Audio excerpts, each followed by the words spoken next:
এই নিচে যে গাধাটা দাঁড়িয়ে আছো কার কাছে আসে রে? কার কাছে আসে সেটা তো জানি না, কিন্তু ছেলেটা বেশ হ্যান্ডসাম। আমি নিচে যাই, গাধাটা কিন্তু বাজিয়ে আসে। কার কাছে এসছেন? আপনি এখানে দাঁড়িয়ে দিয়ে সব আলতু ফালতু ধোয়া খাচ্ছেন কেন? কান ধরেন, কান ধরেন। চিৎকার করছেন কেন?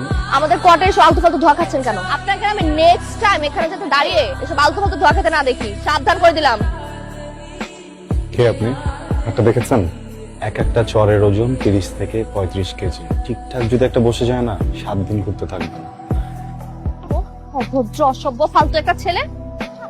শহরটা তো গেছেই, এখন কোয়ার্টারটাও যাচ্ছে। কোয়ার্টার দারণগুলোও কি বাইরের লোকদেরকে কেন ভিতর ঢুকতে দিতে হবে? যা মুখ আসছে তাই বলছে। কি রে, তুই সারা ঘর এরকম মাথায় তুলে ফেললি কেন? মা তুমি এখন যাও তো প্লিজ, আমার মাথাটা এমনিতে গরম হয়ে আছে কিন্তু। কি রে, ওর কি হয়েছে? হাত থেকে দেখলাম একটা ছেলে নিচে দাঁড়িয়ে ধোয়া খাচ্ছিল। ও গিয়ে ছেলেকে বকেছে, ছেলেও ওকে বকেছে। বকাবকি হয়েছে? তুই থামালি না কেন? আমি কি করে থামাবো? আমি তো ছাদে ছিলাম। আর তুই এইভাবে বাইরের লোকের সাথে ঝগড়া করে ঘরে ঢুকলি কেন? মা আমি তো ঝগড়া করিনি, ওই ছেলে আমাকে বলতেছে ওর চরের ওজন নাকি 30 কেজি, আর আমার উপর যদি একটা চর পড়ে আমি নাকি 7 দিন ঘুরতে থাকবো। বল থাক, তোর ছেলের সামনে আর যাওয়ার দরকার নাই। এই সময়টা বুঝছিস আমার খুব প্রিয়। কোন সময়টার কথা বলছিস? কয়টা বাজে? রাত 12টা। রাত 12টা। রাতের আকাশ, ছোট ছোট তারা, মাটির গন্ধ আর গিটারের সুর।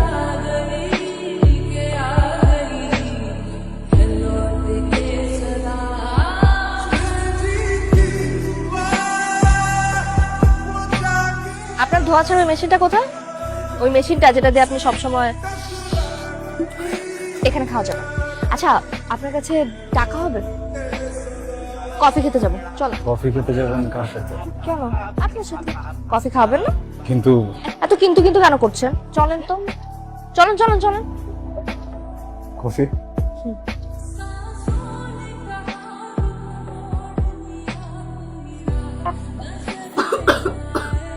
পানি বলবো? কাজটা কি আপনি ঠিক করছেন? কোন কাজ? ধোয়া টানার মেশিনের মধ্যে অন্য কিছু ছিল। দেখেন, না না জানেন, আপনি এটা নিজে চেক করে দেখেন। আপনি মিথ্যা কথা বলছেন, এটার মধ্যে নিশ্চয়ই কিছু আছে। তখনও ছিল, এখনো আছে। এই নিচে নামো। আপনি রিক্সা থেকে নামছেন কেন? আমি বলছি আপনাকে নামতে। আমি অসুস্থ একটা মেয়ে, এখন রিক্সা উঠছি। অথবা কফি খেয়ে মাথা ঘুরে গেছে। কফি খেলে কারো মাথা ঘোরায়? সেটা তো আমি বলতে পারছি না আন্টি। আমি আসি তখন আন্টি। কি হয়েছে আন্টি? এই ছেলে এখানে কেন? ওই রিনির মাথা ঘুরছিল, এই ছেলেটাই তোকে দিয়ে গেল। আন্টি আমার খুবই আর্জেন্ট একটা কাজ, আমি বের হই তাহলে। যাও। Thank you. আরে আমার কিছুই হয়নি, ওই গাধাকে আজকে একটু পরিষ্কার জল খাইয়েছি। দেখেছো মেয়ের কাণ্ড?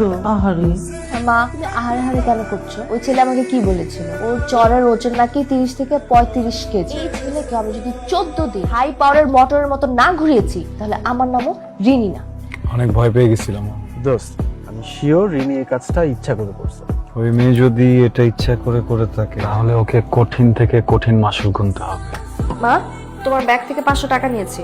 500 টাকা? এটা আমার বাজারের টাকা। মা কাল সে ছেলেটা আমাকে কফি খাইয়েছে, আমি বলেছি আজকে খাবো। মা আমি বের হলাম। শাড়িতে ঠিকঠাক আছে? কপালে একটা টিপ বার করছি, কাজলটা কিন্তু সুন্দর হয়েছে।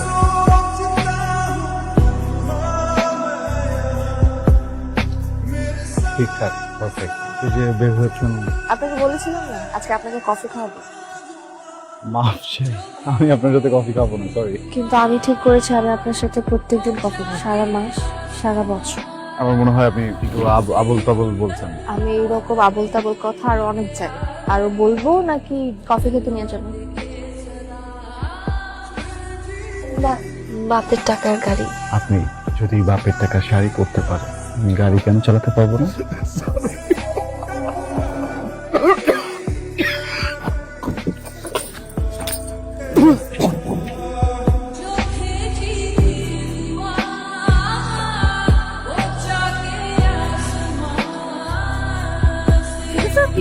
ভয় পেয়ে গেছিলাম। ডাক্তারকে শুনতে হবে, হ্যাঁ? তোর হাত। ফুড কালার ছিল, ভেবেছিলাম আপনার সাথে একটু মজা করবো, কিন্তু আপনি যে এত সিরিয়াস হয়ে যাবেন বুঝতে পারিনি।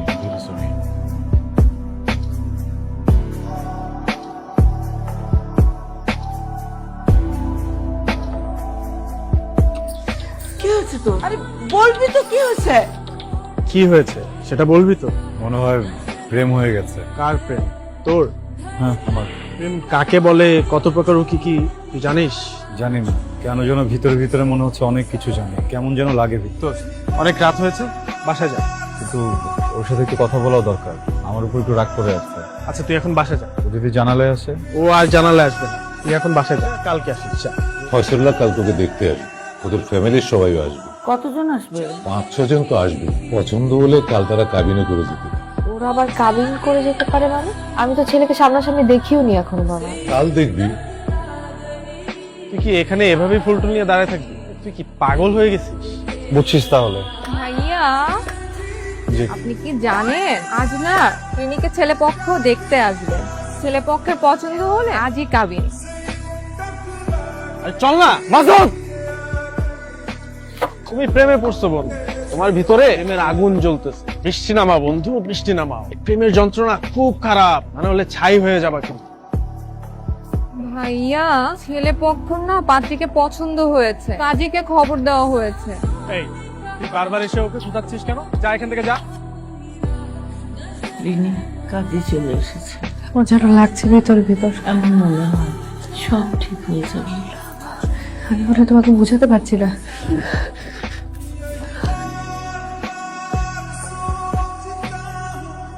সারা জীবন আমাকে সারাই বৃষ্টিতে ভিজবে? আমাদের গল্পটা এভাবে শেষ করা যাবে না। মানুষ বৃষ্টিতে ভেজে, আর ভালোবাসার মানুষ বৃষ্টিতে ভেজে। তুমি কোনটা, মানুষ নাকি ভালোবাসার মানুষ?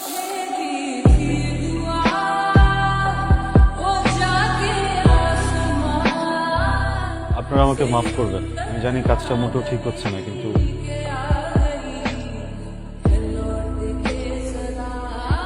আমি চাই না গল্পটা এভাবে শেষ। প্রচন্ড মেঘ জমে আসতে ভেতরে, আপনি চাইলে এক ফোঁটা বৃষ্টি হবে। উঠো।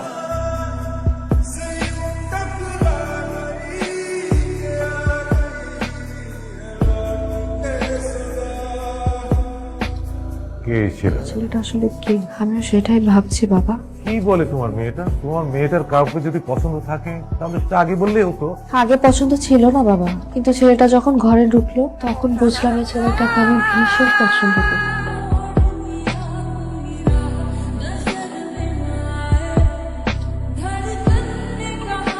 হেরে গেলেন আপনি, হারিয়ে যাবেন এক রাস্তায় আর আমি হারিয়ে যাবো আরেকটা রাস্তায়। আপনি কি বিয়েটা করে ফেলেছেন? আপনি যদি বিয়েটা করে ফেলেন, আমার সময়টাকে সুন্দর করবে কে? আমার শরম লজ্জা একটু কমে গেছে, তাই না? নির্লজ্জের মতো কাজ করে ফেলেছি। আপনি কি বিয়েটা করে ফেলেছেন?